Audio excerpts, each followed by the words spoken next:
барилга байгууламжуудын ажил 6 дугаар хорооны нутаг дэвсгэрт хэд хэдэн блокуудын ажлууд өрнөд явж байгаа. Яг дууссан барилга байхгүй байгаа. 2 дугаар хорооны нутаг дэвсгэрт 2 блок барилга баригдаж байгаа. Бас дуусаагүй байгаа. 10 дугаар хорооны нутаг дэвсгэрт 5 давхар нэг каркас босцсон байгаа.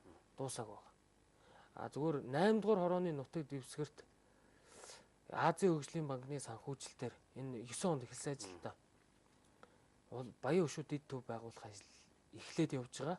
Одоогийн байдлаар нэг орцтой нэг 5 давхар барилга ерөнхийдөө баригдаж дууссан. Комисс хүлээж авсан үг нь тодорхойгүй байна. Яг байдал нөхцөл байдал ийм байгаа. Би энэ дээр одоо ямар нэгэн улс төрийн өнцгөр илүү дутуу тайлбар хийхийг хүсэхгүй байна. Яг байгаа нөхцөл байдлын хувьд бол ийм байдалтай байгаа. Өөрөөр хэлбэл 100% ашиглалтанд орсон барилга байгууламж одоохондоо байхгүй. Согин хайрхан дүүргийн хувьд бас зам талбайдыг шинжлэх чиглэлд нэлээд томоохон ажлууд хийгцээ. Ялангуяа 24 дугаар Баруунслаар руу явах зам гэдгээд ер нь хойд баян хөшөөний зам гэдгээд нэлээд томоохон ажлууд өнгөрсөн 4 жилд хийгдлээ. Ойрын жилүүдэд хийх шаардлагатай тийм томоохон замын ажлууд ер нь ямар. Одоо Улаанбаатарчуудын хамгийн их санаа зовж байсан 21 толгойтын зам бол бас засварын ажлууд орчлоо тий. Тэгээ Улаанбаатар хотын зам засвар шинжилгээ ажлууд өнгөрсөн жилүүдэд сайн хийгдсэн. Манай дүүргийн нутаг дэвсгэрт баян хөшөөний замууд шинжлэгдсэн. За хэд хэдэн хороолын дундах замууд хийгдсэн. Нэгдүгээр хороолын зам өмнө нь хийгдсэн.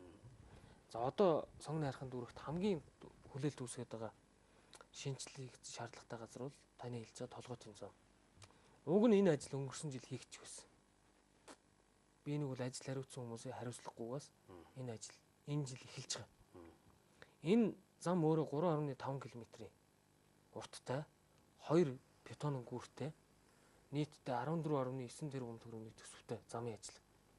Энэ жилийн хувьд бол нэг 3 орчим тэрбум төгрөгийн төсөв тавигдсан гэж би сонссон. Тэгэхээр энэ жилдээ бол замын зөвхөн одоо эхлэл ажлууд хийгдэх бах.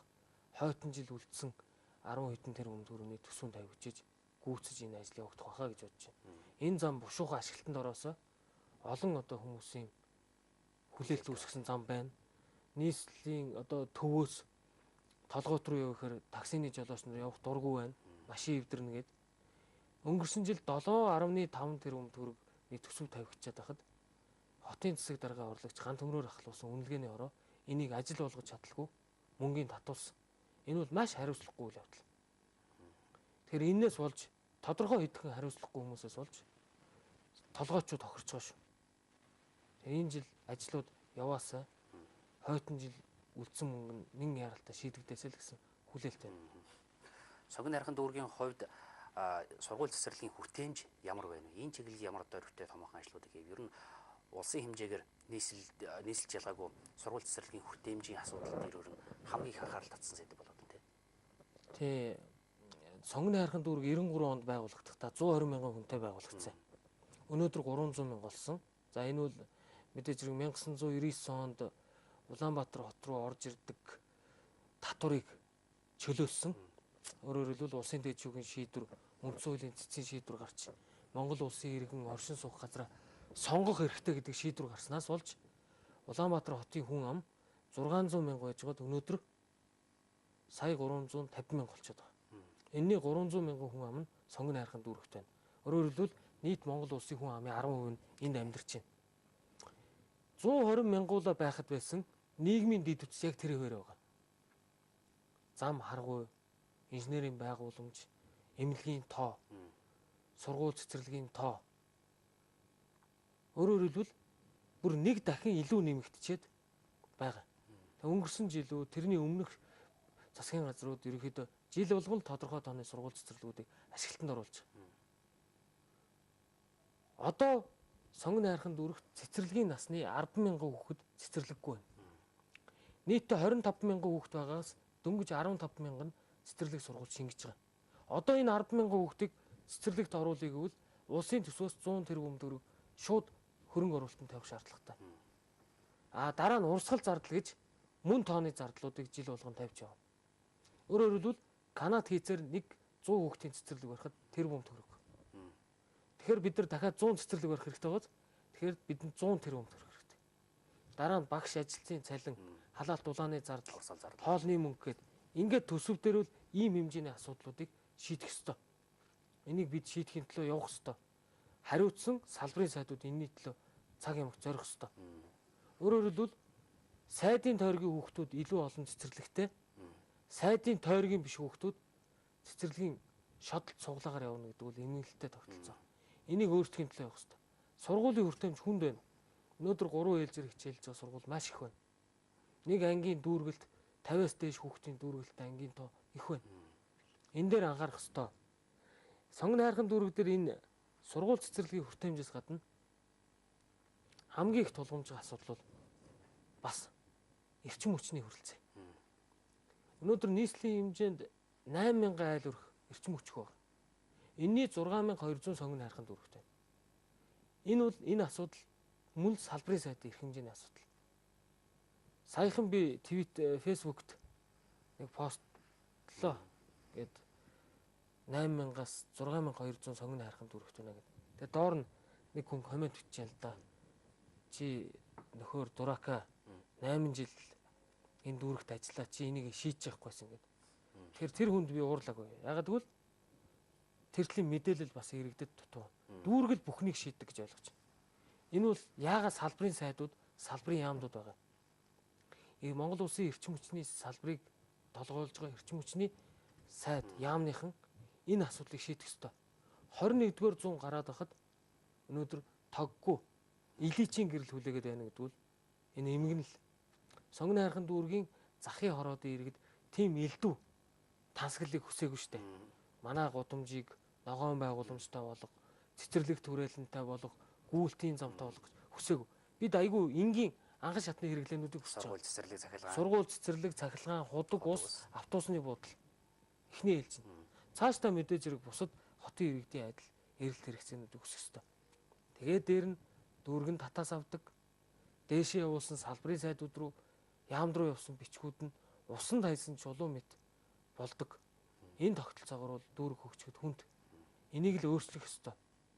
Би дүүргийн иргэдийн хурлын даргын хувьд энэ асуудлыг холбогдох газруудад нь цаашд ч гэсэн тавих болно гэж бодож байна.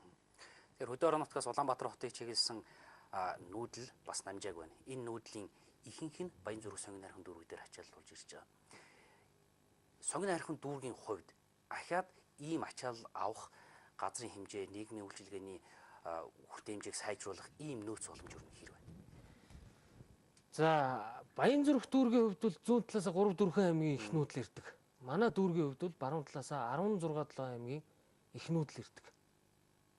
За, газар нутгийн хэмжээний хувьд бол 120 мянган га нутаг дэвсгэртэй.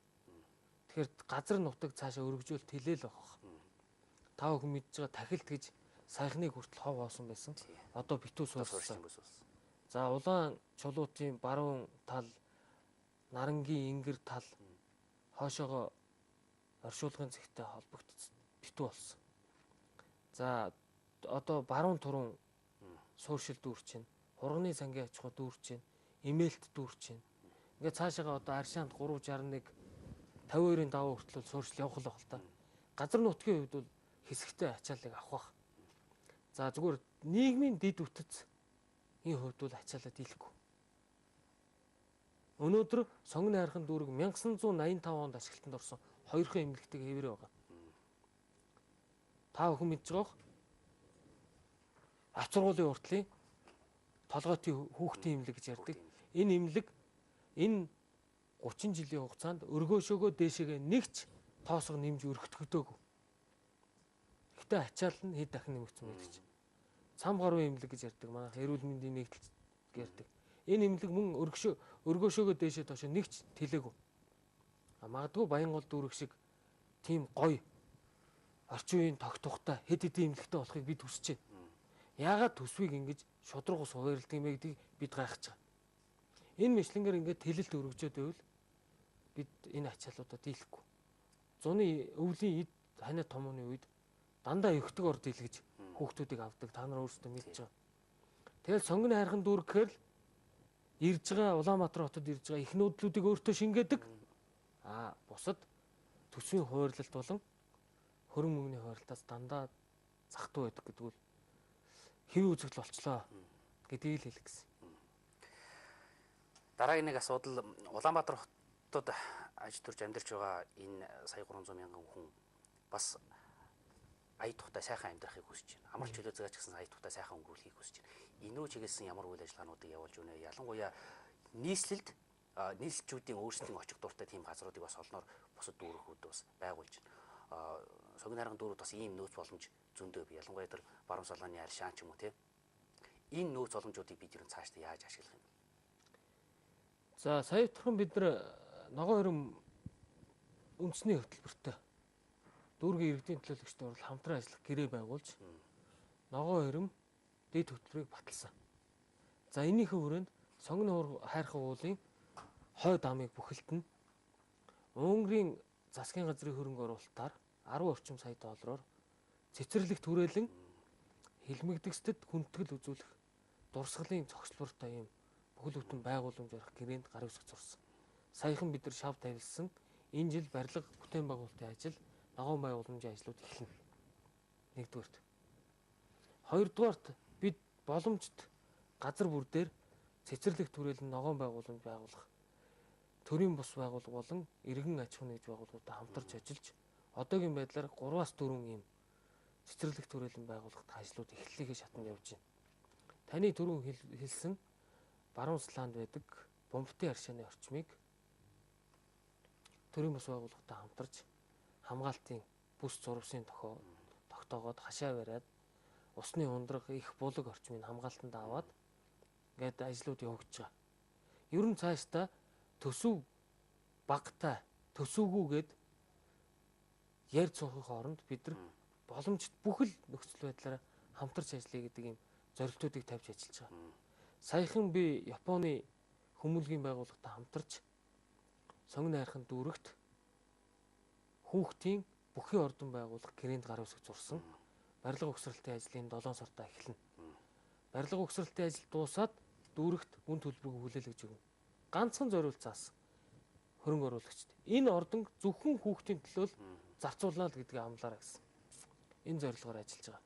Гэх мэтлэнгийн бид нар боломжтой ажлуудыг хийж байна. Энэ жил улсын төсвийн хөрөнгө оруулалтаар энэ үгээр 8 онд 9 онд эхэлсэн ажил 700 хүүхдийн суудалтай 700 хүний суудалтай сонгон хайрхан дүүргийн бие номер спортын ордон ашиглалтанд орно. Эх 7 хоногт туу цайшлна. Магадгүй туу цайшлуул шүүмжлүүлж магадгүй. Гэхдээ төрийн ажил учраас зайлшгүй ингэж явагдана. За иймэрхүү бас залуучууд чөлөө цагаа зөв болсон өнгөрөх хийх ажлууд улсын болон олон улсын хүмүүнлэгийн ийм ажлуудаар явагдаж байгаа гэдгийг хэлэхэд таатай байна. Бидний ярилцах хугацаа энэ хүрээд өндөрлөж байна. Магадгүй миний асууж амжаагүй таны хэлхийг хүссэн зүйл байж магадгүй. Сүүлийн 2 минутыг танд үлдээе. Би ерөөсө ганцхан өгүүлбэр хэлье. Татврын бааз суурь муутай дүүрэгт амьдардаг гэдэг утгаараа сонгон хайрханчууд хохирох ёсгүй. Эрх баригчтай. Энийг өөрчлөхгүй болохгүй байна. Энэ хуулийн гажуудал, төсвийн тухай хуулийн гажуудал ганцхан манай сонгон хайрхан дүүрэг дээр хамгийн тов тодорхой харагдаж байна. Бид нар 6.8 төгрөгийн орлого болдог. Төвийн дүүрэг 37 тэрбум төгрөгийн орлого болдог. Манайхаас хэд дахин бага хүн амтай, хэд дахин илүү өндөр хөгжилтэй болцсон. Тэгэхээр энийг өөрчлөхгүй бол тэр иргэд тэгж хохирох ёсгүй. Бид айгүй энгийн хэрэгцээг хүсэж байгаа. Эхний ээлжинд энэ асуудлуудаа шийдэх хэрэгтэй. Дараагийн ээлжинд дүүрэг бүр адил тэгшгчдэг ийм орчин бүртгэстэй л гэж хэлье. За баярлалаа. Баярлалаа.